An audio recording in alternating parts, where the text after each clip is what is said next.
Was that intro too long? I don't know. I'm kind of on the fence. Been playing around with different intros and stuff. So let me know what you think.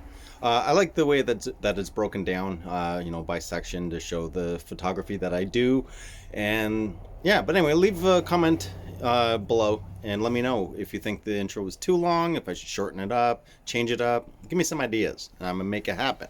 But anyway, this video is about capturing expressions with wildlife.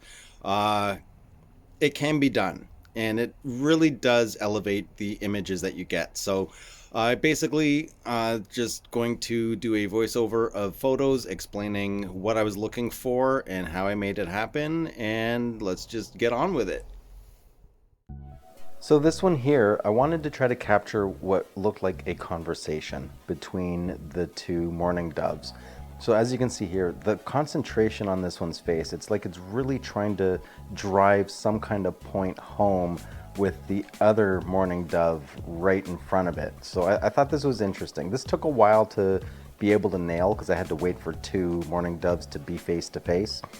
This one here, just a general thing of what is it looking at? There's something that's caught its attention on the ground just off to the side, and I just, these kinds of things really do change the look of the image that you've captured. Instead of just capturing a bird just sitting there, this has more of a story.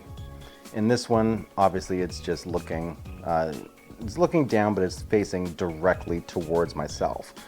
It's always a different look to an image when you have something, where the bird is facing directly to you. And for this next image, this one took a very long time because ducks are usually in the water, but I waited and waited and waited until finally this happened, and it actually was facing more towards myself. So I thought this was a really good image. I got low, took the shot, you can see the water, you can see a bit of a reflection of another duck behind it. And then this one here is just the focus of the duck as it's snapping up whatever it is that it's trying to grab from the water. It wasn't drinking, I'm not sure exactly what it was grabbing. And same with this here, another female mallard duck. Just the concentration and the reflection. I really wanted that reflection, and I was waiting for the ripples of water right at its beak to take this shot.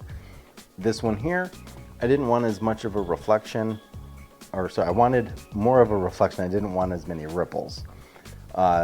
This shot here is more about the feet. This male mallard duck is walking on ice, and I wanted to get just the tips of its claws digging into the ice to try to maintain traction. This shot here is an illustration of when you're shooting at a higher plane looking down towards the bird versus this next shot coming up where I lowered myself, bird's in the same spot. This Canada goose is in the exact same spot, but you can see how it totally changed the look of the photo itself. So these are all different things that you should be paying attention to when you're out and about shooting. And I did the same thing here with this female mallard duck. I shot facing down towards the duck, and then I changed my position so I was lower down towards the duck, and you can see more of the blurred background. I think this is a much more interesting image. This one here, I was waiting for these Canada geese as they were coming in for a landing to be more on the same plane as to where I was standing. This next one here, they're a bit higher up, but I was waiting until they were almost level with where I was. Same with this one as well. So these are all things that will completely and utterly change the image. This one here, I was just waiting. I took a lot of shots and I was just waiting. I didn't expect it to be staring at me as it was landing. And this one here, this one, I believe it was landing, or it might just be trying to take off, can't remember, but it's these kinds of things, just waiting for that right moment. And this deer here, just looking back, you obviously know that there's something that caught its attention, but it's the mystery of exactly what.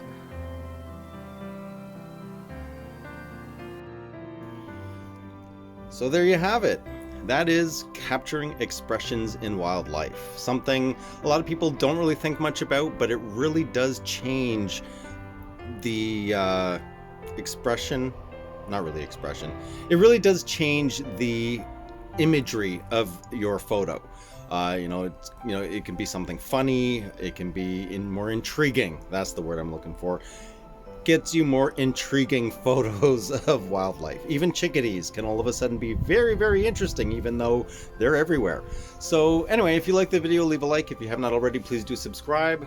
It's always free, helps us out. The algorithm is king, and we're just trying to be closer to the king, get some support from the king. And yeah, if you want to support the channel, that info's at the bottom of the description. If you have any questions or comments, leave them down below. And that's it. I'm gonna go. You'll see me on my next video. I'm out.